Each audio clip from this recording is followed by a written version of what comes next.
The hand that barred her way was draped in a uniform's gold stripes. "This flight is full, Mum." Captain Gregory Barlow's voice was a low, confident drawl. The jet bridge was empty behind him. The woman, Elena Vance, looked at her business class ticket and then at the pilot's smug face. "Captain," she said, her voice quiet but not weak, "you seem to have me confused with someone who will be denied." He laughed, a short barking sound. "I am the captain. I have final say, and I don't like your look." He didn't know it yet, but he wasn't just grounding a passenger. He was grounding his entire career. Chicago O'Hare was a symphony of chaos, but Elena Vance moved through it with the practiced ease of a conductor. She wasn't just walking, she was observing. The frayed carpet at gate K12, the stressed, hollow-eyed ticketing agent at H5, the overflowing recycling bin next to a "Fly Green with Meridian" poster. These were all her problems now. Elena Vance was, as of 72 hours ago, the new chief executive officer of Meridian Airways. She'd been headhunted from a logistics tech giant, a disruptor brought in to save the legacy airline from its nosedive. Meridian was bleeding money, its reputation for customer service in tatters, its fleet aging, and its morale at rock bottom. The board hadn't just hired a CEO, they had hired a surgeon, and they expected her to cut deep. She wore a simple, elegant navy blue pantsuit. Her hair was pulled back in a professional, no-nonsense bun. In her carry-on was a laptop, 3 high-density binders, and a spare blouse. She was, in every visible way, just another business traveller. And that was precisely the point. Her first official act as CEO was not a press release or a lavish town hall at the headquarters. It was to book a commercial flight, under her own name, a name no one in the trenches would yet recognize, on one of Meridian's most critical and underperforming routes. Flight 112, Chicago to London Heathrow. She wasn't just flying to London, she was conducting a secret audit. She wanted to see the customer experience with her own eyes, from the check-in kiosk to the landing gear. She wanted to know viscerally what her passengers endured. She had her ticket, a full-fare business class seat, 14B, purchased with her personal credit card. She would be reimbursed, of course, but the purchase was untraceable to the executive suite. She arrived at gate M12, the departure point for flight 112. The area was crowded, a mix of anxious families, weary road warriors, and excited tourists. The gate agents looked overwhelmed. The flight was already showing a 20-minute delay, and no one had bothered to update the digital display. Elena sat, opened her notebook, and began to write. Gate M12, staffing passenger to agent ratio approx 80:1, inadequate. Signage, vague. Delay announcement, non-existent. Atmosphere, stressed. Passenger sentiment visibly declining. She watched the 2 gate agents. One, a young woman named Sarah, looked to be on the verge of tears. The other, an older man, was sighing heavily into the microphone every time he had to make a garbled announcement. This, Elena thought, was the front line. And the front line was collapsing. Nearby, 2 men in crisp white shirts and black ties stood by the jet bridge door. The pilot and co-pilot. They were chatting, laughing, seemingly oblivious to the stressed environment they were the center of.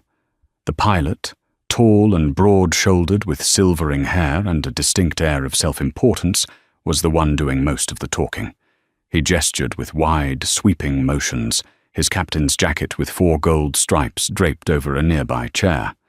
He looked less like an employee and more like the lord of a small fiefdom. Elena made another note. Crewgate staff integration, 0. 2 separate teams, not 1. Finally, the boarding call began. The pre-boarding for families and those needing assistance was a disorganized mess. Then the call for first and business class. Passengers. Elena stood, straightened her pantsuit, and joined the short queue. She was third in line. The first two passengers were scanned and waved through by Sarah, the nervous gate agent. Then it was Elena's turn. She stepped forward, holding her phone with the boarding pass displayed.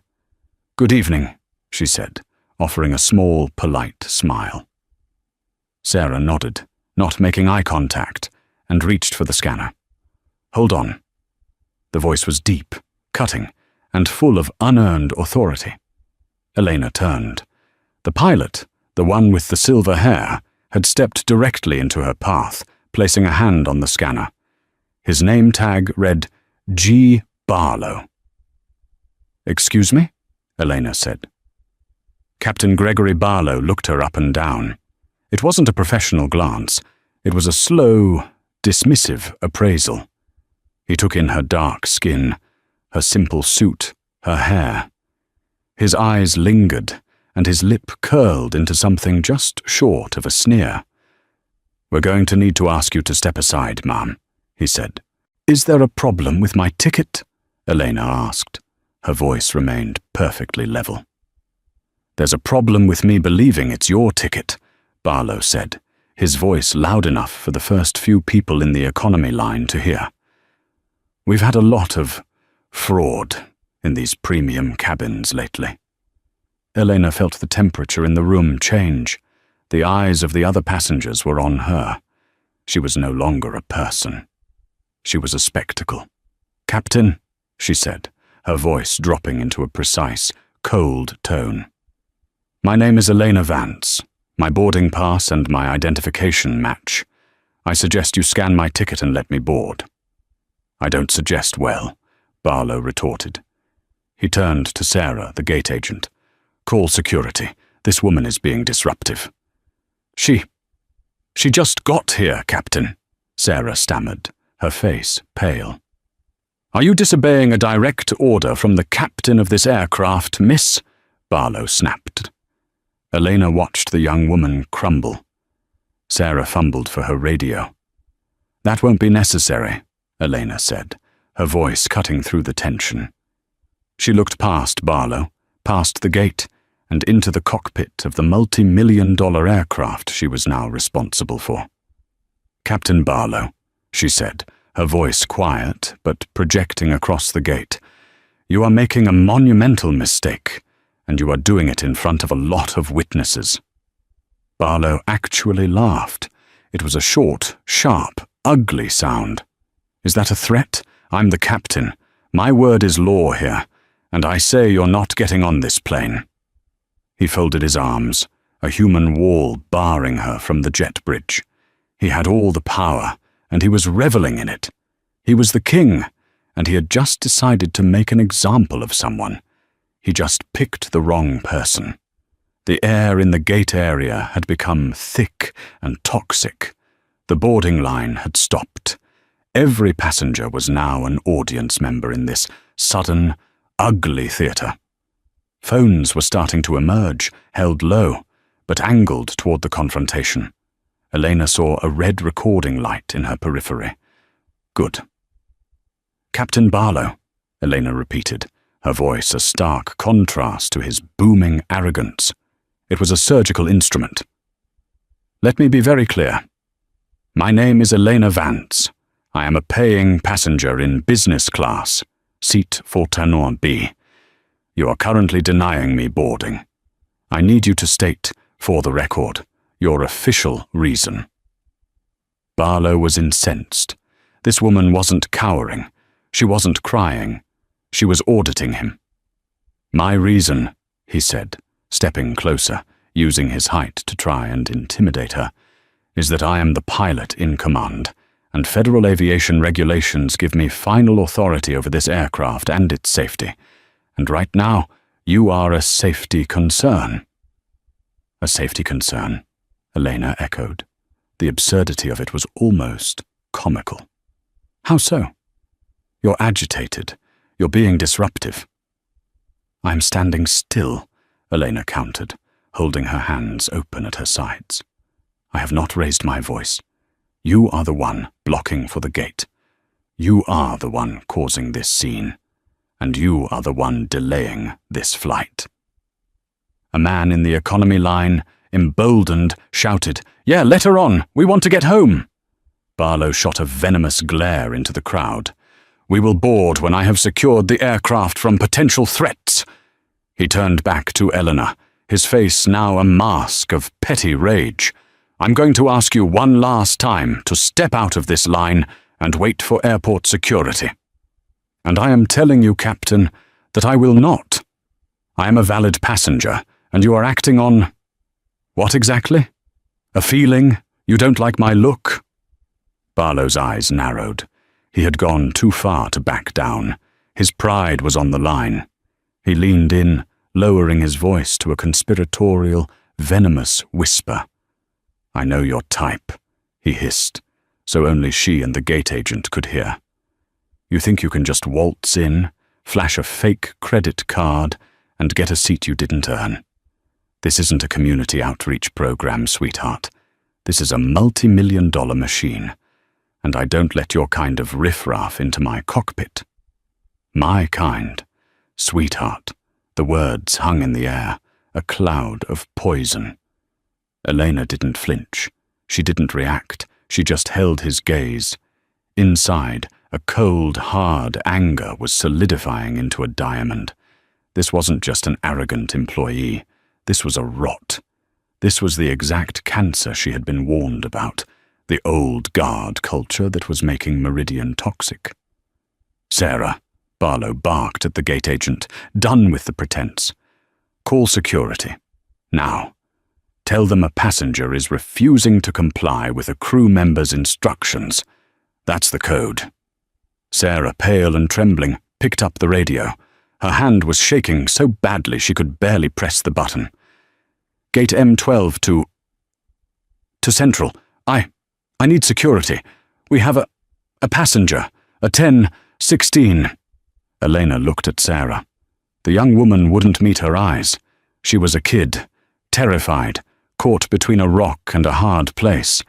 But she was still making a choice. She was choosing to be complicit. "Captain Barlow," Elena said, her voice now devoid of any warmth. "You are grounding this flight. You are costing this company hundreds of thousands of dollars in fuel burn, in delay penalties, in passenger compensation, all because you don't like my look." "I'll take the heat," Barlow said with a shrug, his confidence returning. "It's worth it to keep the cabin clean." The co-pilot, a younger man named Michael Thorne, had been standing by, watching with growing horror. He finally stepped forward, placing a hand on Barlow's arm.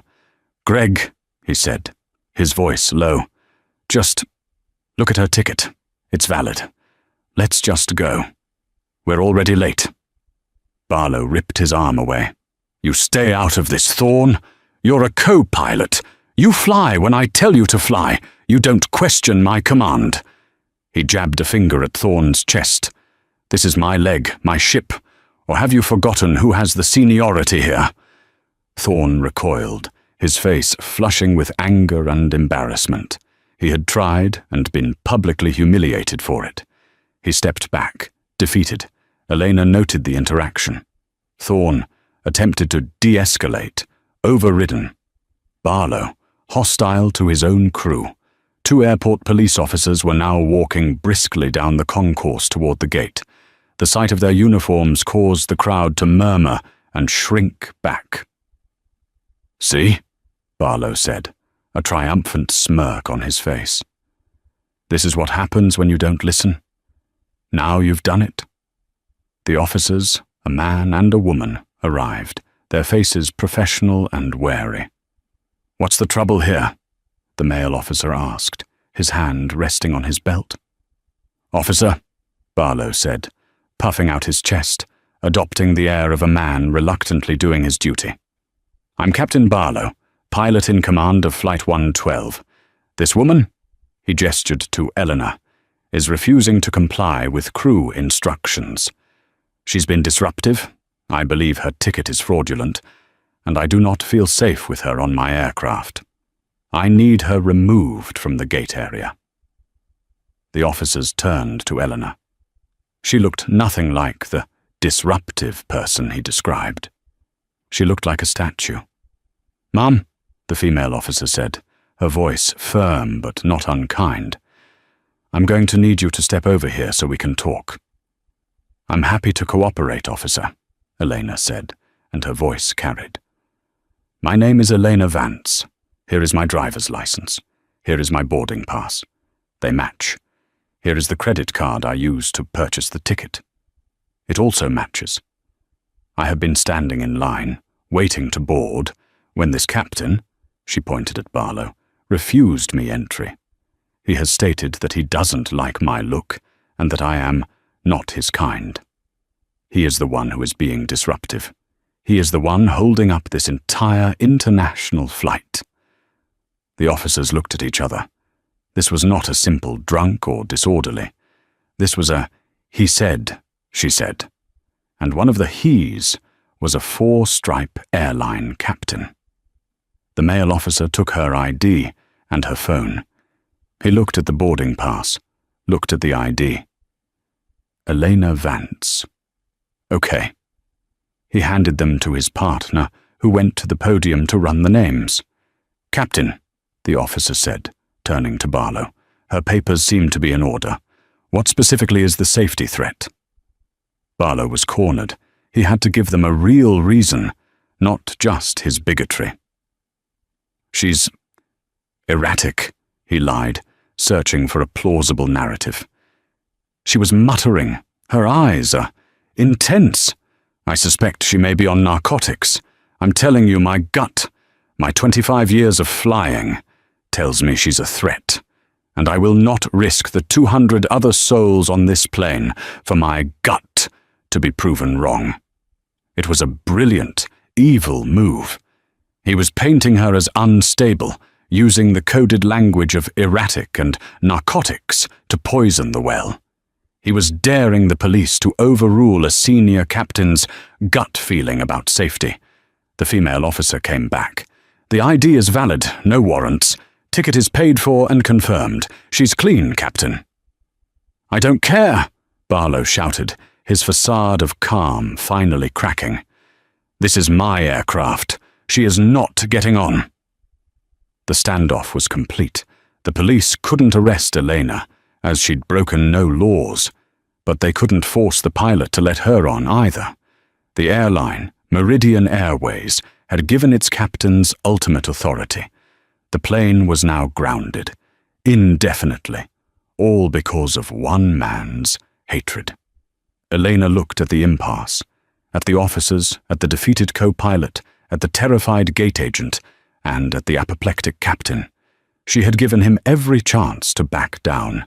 She had played by the rules. Now it was time to change them. She pulled out her phone. She didn't dial 911. She dialed a number from memory. "Captain Barlow," she said, as the phone began to ring.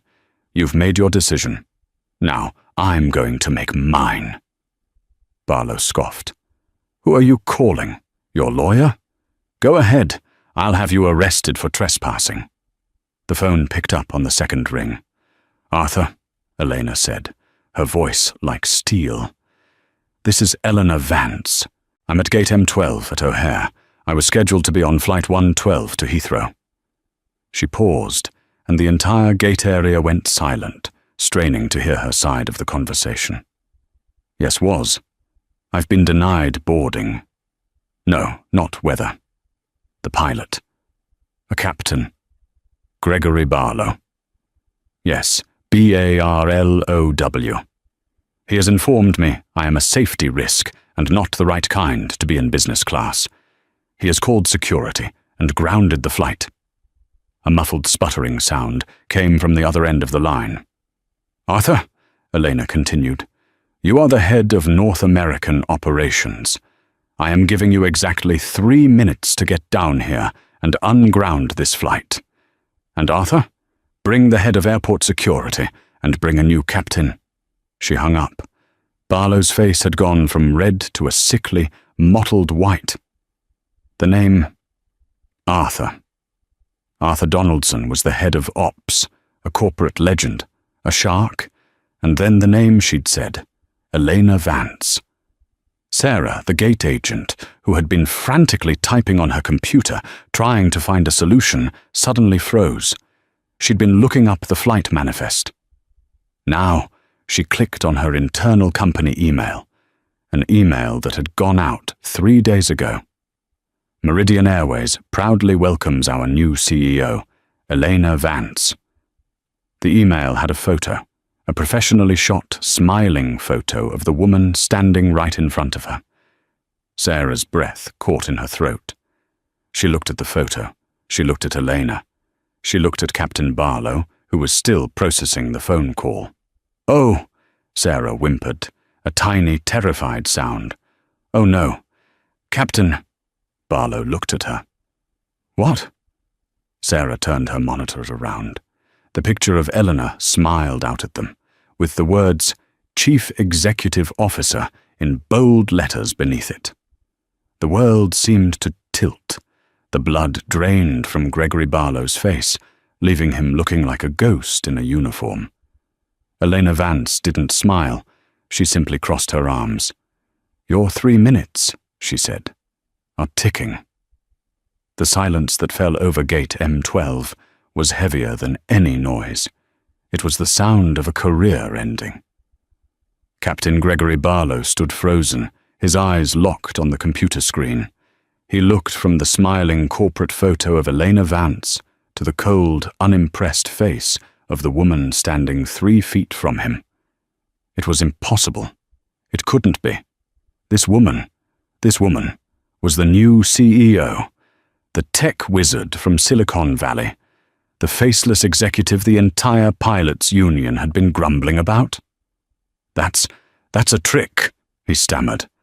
But the bravado was gone. His voice was a thin, reedy thing. "That's photoshopped." "Sarah," Elena said, not taking her eyes off Barlow. "Show him the internal memo, the one from the board of directors." Sarah, who looked like she might faint, clicked a few times. The formal letterhead appeared. "To all Meridian employees, pleased to announce, Ms. Elena Vance. Leadership. New chapter." "It's real, sir," Sarah whispered, tears welling in her eyes. She's her." The 2 police officers, who had been watching this all unfold, suddenly looked deeply uncomfortable. They had been drawn into an internal corporate execution. The male officer subtly unclipped the radio from his belt, ready to call for his superior. This was now, officially, way above his pay grade. I, Barlow began. He unbuttoned his collar, which suddenly seemed too tight. He was sweating. "Ma'am, Miss Vance, I was just following protocol, safety. My primary concern. I didn't recognize you." "That is the entire point, Captain," Elena said, her voice resonating in the hushed terminal. "You weren't supposed to recognize me. You were supposed to treat me like a passenger, like a human being. And you failed." "Now wait just a minute," Barlow tried, a flicker of his old arrogance returning. "You can't just come in here, undercover, and entrap people. I was doing my job. I protect my aircraft." "You weren't protecting it," Elena said. "You were poisoning it. You delayed a flight, alienated a paying customer, and publicly discriminated against a black woman. You did all of that before I was your boss. The fact that I am your boss just means I'm in a unique position to hold you accountable." From the end of the concourse, a new sound. Not walking, running. 3 men in dark blue Meridian executive suits were sprinting toward the gate, their polished shoes slipping on the tile. The man in the lead, a portly, red-faced man named Arthur Donaldson, was yelling into a walkie-talkie. "Lock down M12, get a new flight crew, get a new captain, now!" They skidded to a halt in front of the gate, a picture of corporate panic. Arthur saw Elena, and his face, already bright red, somehow deepened in colour. "Miss Vance!" he panted, straightening his tie. "Miss Vance, I cannot. This is unacceptable." "Hello, Arthur," Elena said calmly. "You made it in 2 minutes and 40 seconds. Impressive." Arthur ignored everyone else. He ignored the police, the passengers, and the crew. He had eyes only for Eleanor. "Miss Vance, on behalf of the entire company, this is not who we are." "It is exactly who you are, Arthur," Eleanor said, and her words were a slap. "This is the Meridian Airways that I was hired to fix. This," she gestured to Barlow, who was now trying to blend into the scenery, "is the problem." Arthur finally turned his gaze to Captain Barlow. If looks could kill, Barlow would have been vaporized. "Captain Gregory Barlow," Arthur said, his voice now a low, dangerous rumble. "What did you do?" "Sir," Barlow stammered. His entire power posture collapsed. He was no longer a king. He was a schoolboy in front of the headmaster. "I had a safety concern. The passenger was... I didn't know." "You didn't know she was the CEO?" Arthur roared, and the entire terminal jumped. "So what? Would you have done this to any other woman? To any other person of colour? Is this the service we provide? You are a 25-year veteran, Greg. You're not some rookie. You know the rules." "I was upholding the rules," Barlow pleaded, his career flashing before his eyes. "No," Elena said, and her voice cut through Arthur's rage like a scalpel. "You were not. You were upholding your own prejudices. You saw a black woman in business class, and your first assumption was fraud, not customer. You used the word safety as a weapon to enforce your own bigotry, and you did it on my plane." She paused. "My airline." The finality of those 2 words hung in the air. Elena turned to the police officers. "Officers, thank you for your time. As you can see, this is an internal airline matter. We will not be pressing charges." "But you," the female officer began, clearly on Eleanor's side now. "I am not a victim, officer," Eleanor said. "I am the CEO, and this is a personnel issue. We won't be needing you." The officers, visibly relieved, nodded. "Ma'am, Mr. Donaldson." They backed away, already speaking into their radios, closing out the call. Now it was just the airline. Elena turned to the passengers, who had watched the entire drama with rapt attention. "Ladies and gentlemen," she said, her voice projecting clearly. "My name is Elena Vance. I am the new CEO of Meridian Airways. I want to personally apologize for this disgraceful delay. What you have just witnessed is a failure of our company's values, and it will be rectified." She turned. "Arthur, this flight is now delayed by, 45 minutes? At least, Miss Vance, we have to find a new captain." "No," Elena said. She looked past Barlow to the co-pilot, Michael Thorne, who had been standing by, silent and horrified. "First Officer Thorne," Elena said. Thorne jumped as if struck. "Yes, ma'am. Miss Vance?" "How long have you been a first officer, Michael?" 7 years, ma'am. 4 on the 777. "Are you rated to command this aircraft?" "Yes, ma'am. I have my captain's certification. I just haven't been promoted yet." "Congratulations, Captain Thorne," Elena said. "You've just been promoted. This is your leg. Get in that cockpit and get this plane to London. We are leaving in 10 minutes.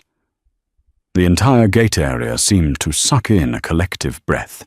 First Officer, no, Captain, Michael Thorne stared at Eleanor. He looked at Barlow, then at Arthur Donaldson, then back to Eleanor. He was looking for someone to tell him this was a joke. "Ma'am." "Miss Vance," Thorne said, his voice trembling slightly. I can't just... the paperwork, the seniority list. Captain Barlow is..." Captain Barlow is irrelevant, Elena said, her voice flat. He is no longer employed by Meridian Airways. Arthur, am I wrong? Arthur Donaldson, who had been a whirlwind of frantic energy, snapped to attention. He looked at Barlow, his expression now one of pure, legalistic coldness. Gregory Barlow, Arthur said, as a senior executive of this airline, I am informing you that you are officially suspended, pending termination. You are grounded, effective immediately. Hand over your company credentials, your ID, your cockpit keys, everything. You can't do this, Barlow roared, his panic finally turning back to rage. The Union will hear about this. You can't just fire a 25-year veteran on the say-so of her. This is a setup, an illegal entrapment. It is an on-site performance review, Captain, Elena corrected him, and you have failed spectacularly. She turned back to Thorne. Michael, I am the CEO. Arthur is the head of operations. We are giving you a direct field promotion. We will handle the Union. We will handle the paperwork. What we need right now is a pilot. We need a captain to fly this plane and get these 200 passengers to their destination. Are you that captain, or are you not? It was the test of his life. Thorne looked at the man who had been his superior, a man who had belittled him and harassed a passenger. He looked at the new CEO, a woman who was offering him the one thing he'd always wanted, but in a trial by fire. He stood up straight. He visibly shed his co-pilot's deference and put on the mantle of command. His voice, when it came, was steady. Yes, Miss Vance, I am. I'll need a new co-pilot, though. We have a reserve co-pilot 5 minutes out, Arthur said, already on his phone. He'll meet you on the jet bridge. Get this plane moving. Yes, sir, Thorne said. He didn't look at Barlow. He walked straight to Elena, his face set. Miss Vance, I apologize for his behavior. It was not representative of our crew. It will not happen again on my flight. I am counting on that, Captain Thorne, Elena said, with a slight nod. Thorne nodded once, turned, and disappeared down the jet bridge toward the cockpit, a man with a new purpose. The passengers, sensing the shift, sensing that the drama was over and the journey was beginning, burst into applause. A few people cheered. Go, Captain Thorne. The energy in the gate had completely reversed. Now, only the wreckage was left. Barlow stood there, his credentials still in his hand, a look of profound, bottomless shock on his face. He was a statue of his own hubris. Arthur, Elena said, turning to the executive, have security escort Mr. Barlow from the premises. He is not to set foot in a Meridian terminal again. I want his access revoked before I board this flight. But my bag, Barlow said, a pathetic, last-ditch protest. My overnight bag is on the plane. We will have it retrieved and mailed to your home address, Arthur said coldly. Alex, he said to one of the younger executives, go with Captain Thorne, get the bag, and get his, he spat the word, name off the manifest. He's a non-entity. 2 new security guards, not airport police, but Meridian's own private security, had arrived. They were large, expressionless, and clearly took their orders from Arthur. They flanked Barlow. Mr. Barlow, one said, please come with us. Barlow looked at Elena one last time. His face was a twisted mask of hatred, humiliation, and disbelief. You've ruined me, he whispered. No, Captain, Elena said, her voice quiet but carrying. You ruined yourself. You just wanted me to be here to watch. With that, she turned her back on him. She picked up her carry-on bag, which she had set down at the beginning of the confrontation.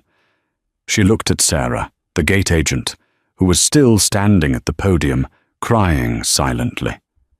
Sarah's face was a mess of mascara and shame. Miss Vance, Sarah whispered, I'm so sorry. He's a captain. I didn't know what to do." "You had a choice, Sarah," Elena said, her voice not cruel but factual. "He was one abusive man. You were a representative of this airline. You could have called your manager. You could have hit the silent alarm. You could have told the police the truth, that I was calm and he was the aggressor. You had options. You chose the one that protected you and not the customer. That's a problem." Am I fired too?" Sarah asked, her voice a child's wail. "No," Elena said. "You're not. You're on administrative leave. When I get to London, I am going to review your file. I'm going to review the training protocols for all gate agents. And then we are going to have a long talk about what it means to work for Meridian Airways. You are the bystander in this, and I need to find out why our culture creates so many bystanders." Sarah just nodded, tears streaming down her face. She was neither condemned nor saved. She was in purgatory. Elena then turned, finally, to the jet bridge. She looked at the other business-class passengers who were still waiting. "Please," she said, with the first hint of a warm smile she'd shown all night. "Board. Welcome to Meridian Airways." She stepped forward, held out her phone. The other gate agent, the older man who had wisely stayed silent, scanned it. The machine beeped. Green. "Vance, Elena. Seat 14B, boarded." Elena Vance walked down the jet bridge. As she did, the passengers in the main cabin line, who had heard and seen everything, began to clap. It started with one or two, and then grew, a rolling wave of applause that followed her all the way to the aircraft door. She was no longer an anonymous passenger. She was the CIO, and she had just cleaned house. Walking onto the 777 felt different. The flight attendants at the door, a senior purser, and a younger flight attendant greeted her with faces of pure, unadulterated terror. They had clearly heard the commotion. The purser, a woman named Margaret, had her hands clasped so tightly her knuckles were white. "Welcome." "Miss Vance?" Margaret stammered. "Margaret," Elena said, reading her name tag and offering a small, reassuring smile. "It's a pleasure to meet you. Please just call me Elena. It's been a long night already." Elena's demeanor had shifted. The ice-cold executive who had just terminated a 25-year veteran was gone. In her place was a calm, collected leader. She knew this crew was on edge. She knew the entire plane was on edge. "I am in seat 14B, Elena said. "I'm going to sit down. I'm going to have a glass of water. And I'm going to review my notes. I would appreciate it if you and your team would simply run this flight exactly as you normally would. I want to see the real Meridian service." "Yes, ma'am," Margaret said, her voice still shaky. "Of course." Elena walked through the first-class galley into the business-class cabin. The passengers who had boarded before her were all staring. She smiled politely, nodded, and found her seat. She slipped into 14B, a window seat, stowed her bag, and pulled out her laptop. The cabin door closed. The ding of the PA system chimed. A new voice filled the cabin. Not the arrogant boom of Gregory Barlow, but a calmer, steadier, slightly nervous new voice. "Ladies and gentlemen, this is your captain, Michael Thorne. Welcome aboard Meridian Flight 112 with service to London Heathrow." There was a perceptible pause. Elena could hear the passengers holding their breath. "I want to personally apologize for our delay tonight," Captain Thorne continued. "We had an unexpected change in our command crew. We are fully staffed and ready for departure. Our flight time tonight will be 7 hours and 40 minutes. The flight attendants are coming through the cabin for final safety checks. We ask that you sit back, relax, and we'll get you to London safely. Thank you for your patience and for flying with us." It was simple. It was professional. It was perfect. Elena looked out the window as the plane began its pushback from the gate. She could see the flashing lights of the security car escorting a man, Barlow, away from the terminal. He was gone. The poison was out. The flight was, by all accounts, unremarkable, which was, in itself, remarkable. The flight attendants, after their initial terror, settled into a rhythm. Elena observed. She saw Margaret comfort a nervous flyer in the next row. She saw a younger attendant, Ben, patiently explain the entertainment system to an elderly passenger. The service was good. The food was adequate. She made a note. Reevaluate catering contract. The Wi-Fi was spotty. Another note. Investigate provider. She wasn't just a passenger. She was a sponge, absorbing data. Halfway over the Atlantic, as the cabin was dark and most passengers were asleep, the senior purser, Margaret, approached Elena's seat. She was holding a small bottle of water. "Miss Vance?" she whispered. Elena, who had been power napping, opened her eyes. "Hello, Margaret. I just wanted to say, on behalf of the entire crew, thank you." Elena was taken aback. "Thank you for what?" Margaret leaned in, her voice barely audible. "For what you did. For Captain Barlow." Elena frowned. "You knew him?" "Knew him." Margaret let out a sigh that sounded like it had been held in for a decade. "Miss Vance, Gregory Barlow was a menace. We called him King Greg. He was awful, especially to the female attendants. He was a bully, a misogynist, and a racist. I've seen him do things to passengers before. Never this bad, but he'd lose the meal choice for people of color. He'd make comments. He'd find reasons to have people spoken to by security for looking at him wrong." "And no one ever reported him?" Elena asked, her voice a cold whisper. "Report him?" Margaret gave a bitter, soundless laugh. "To who? The union?" He was the union. He was the senior rep for the Chicago hub. He was untouchable. He's ruined at least 3 careers that I know of. Flight attendants who crossed him were suddenly on the worst routes, or facing disciplinary action for insubordination.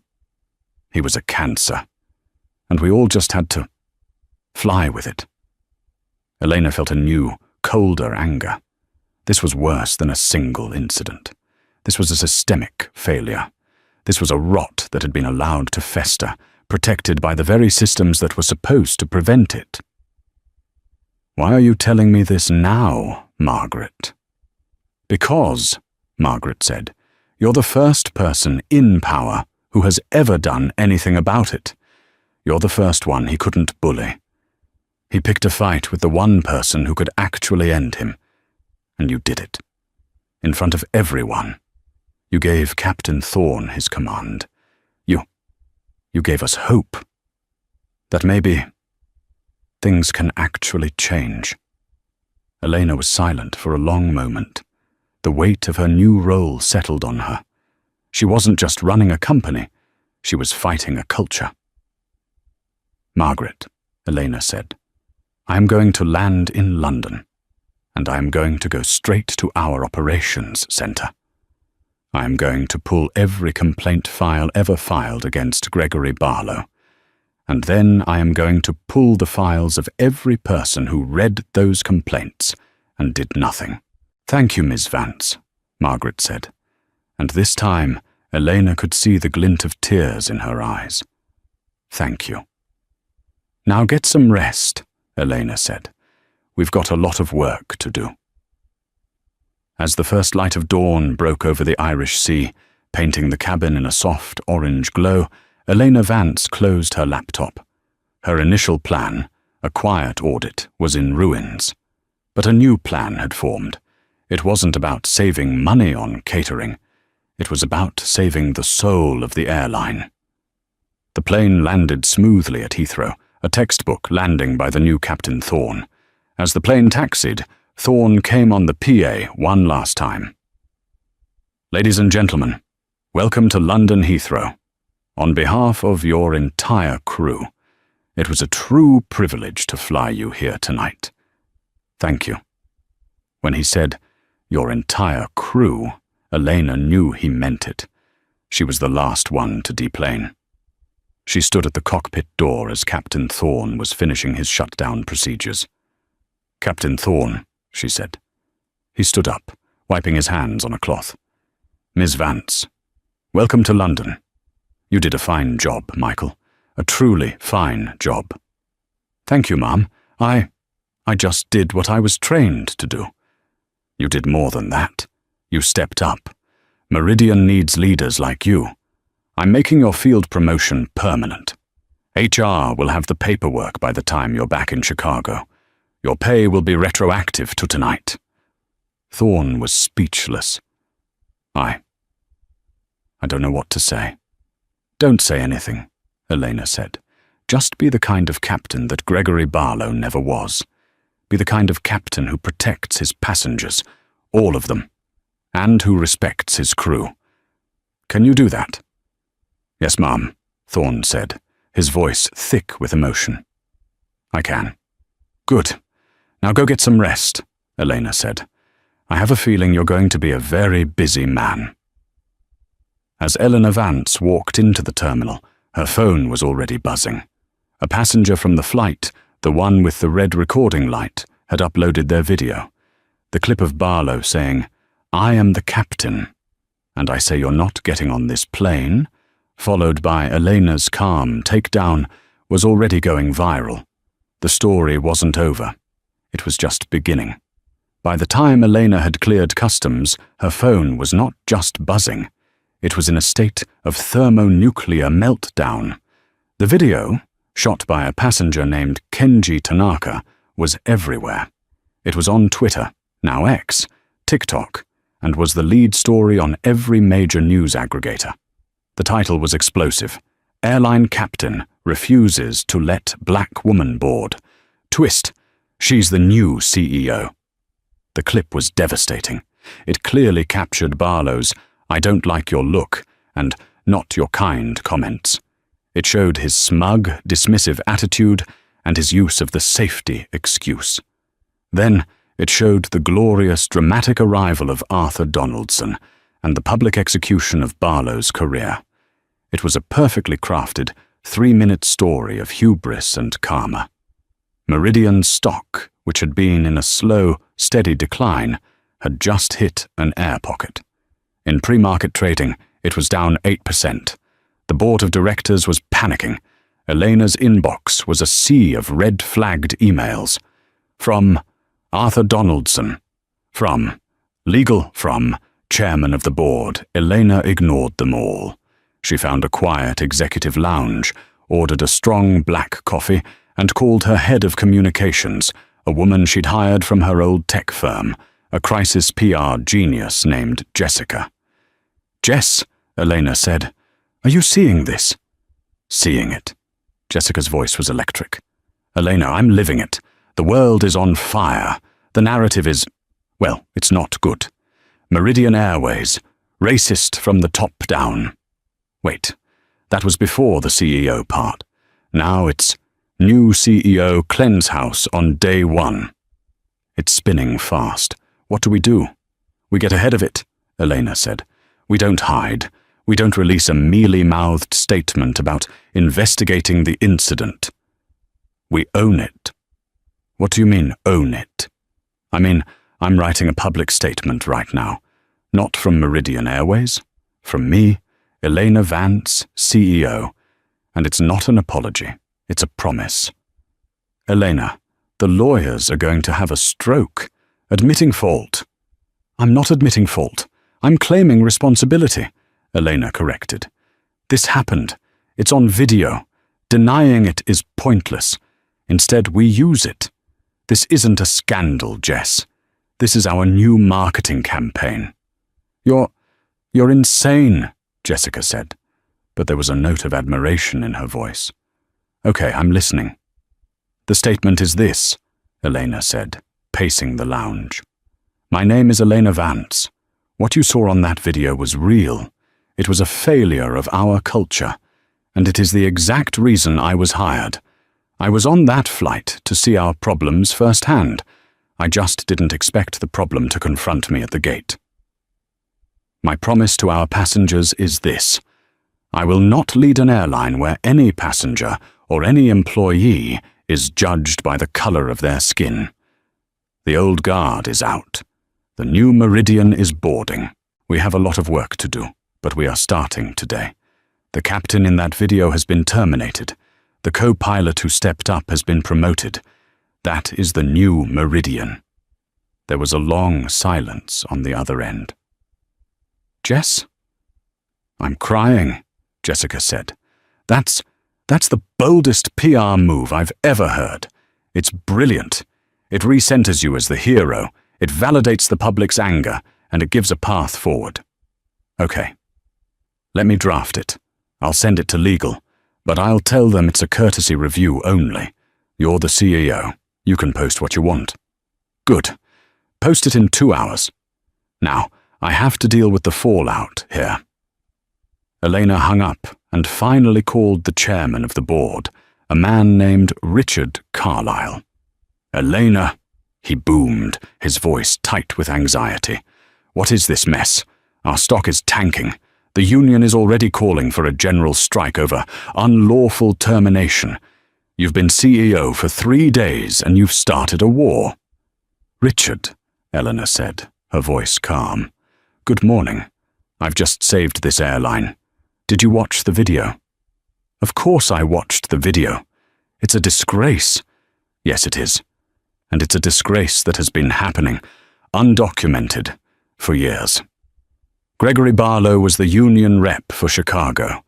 I've had Margaret, the purser from the flight, give me an off-the-record statement. Barlow was a known predator. He was protected. The union protected him. The company protected him. The only reason he's gone is because his victim, this time, was me." She let that sink in. "Richard," she continued, "you hired me to cut the rot. I just found the main tumor. The stock is down 8%. That's a flash-in-the-pan panic. Wait until my statement hits. We're not a racist company. We're a company actively fighting racism. That's the new narrative. And the union, they will ground every plane." "Let them try," Elena said, her voice hardening.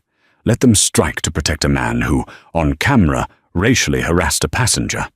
Let's see how that plays in the media. This isn't a fight about labor. This is a fight about decency. And it's a fight we will win." Carlyle was silent. He was a numbers man. He was watching the stock. I trust you, Elena," he said finally, though he sounded anything but. "But this better work. Fix this."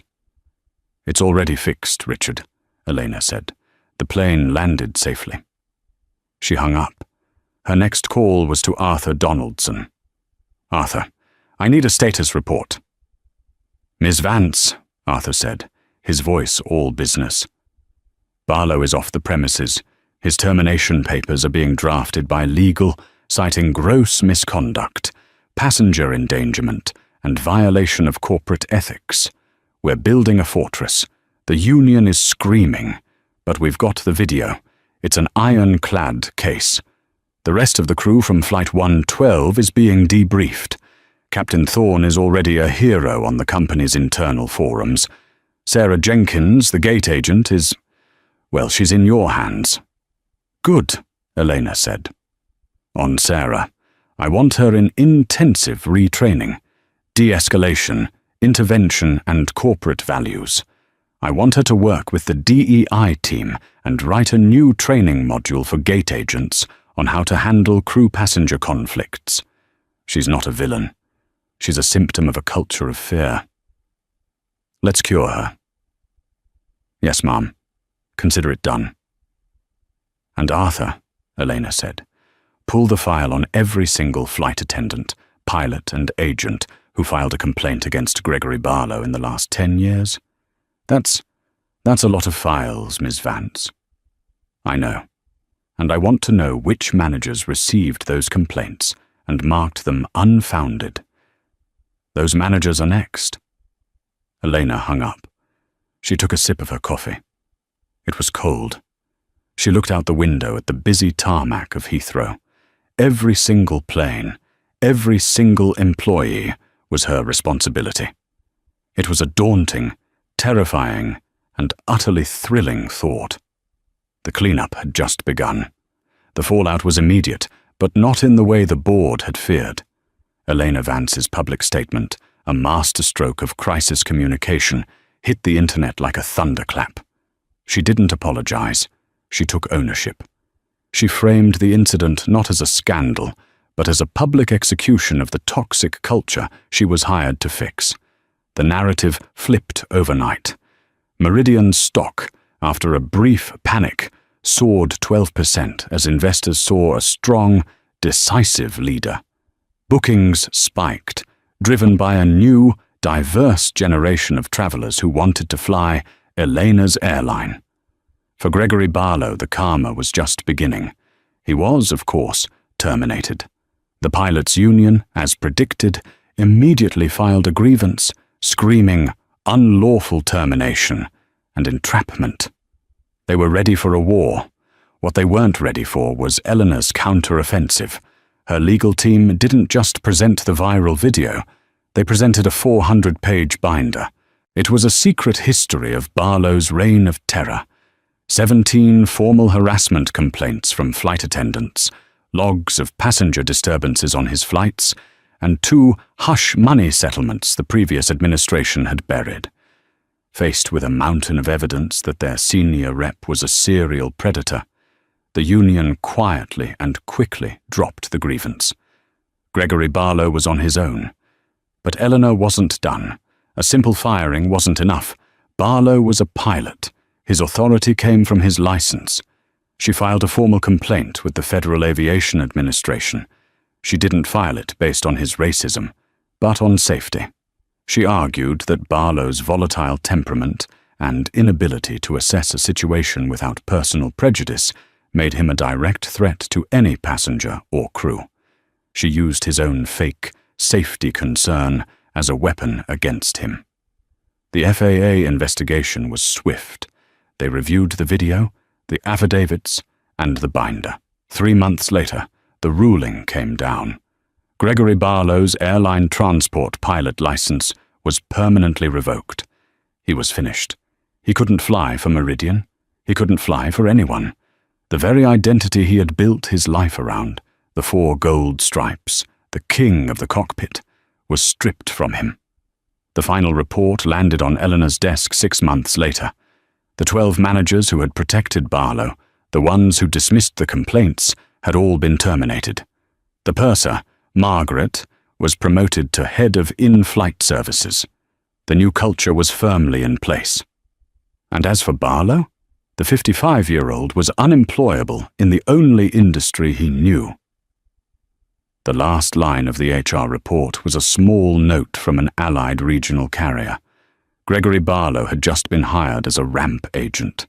He was now loading baggage in all weather for the very planes he used to fly, forced to watch the new Meridian, Elena's Meridian, soar without him. The story of Elena Vance and Captain Barlow became a legend at Meridian Airways. It was a brutal, public lesson that the old way of doing things was over. It showed that in the real world, karma isn't some mystical force. It's the result of your own actions finally catching up to you. Gregory Barlow built his throne on prejudice and power, but he forgot that the person he stepped on could be the one who owned the entire kingdom. Elena Vance didn't just take her seat on the plane. She took her seat at the head of the company and proved that the best way to deal with a snake is to cut off its head. What did you think of Elena's response? Was Barlow's karma truly deserved? Let us know your thoughts in the comments below. We read every single one. And if you enjoyed this story of justice, be sure to like this video, share it with a friend, and subscribe for more true life tales of drama and comeuppance.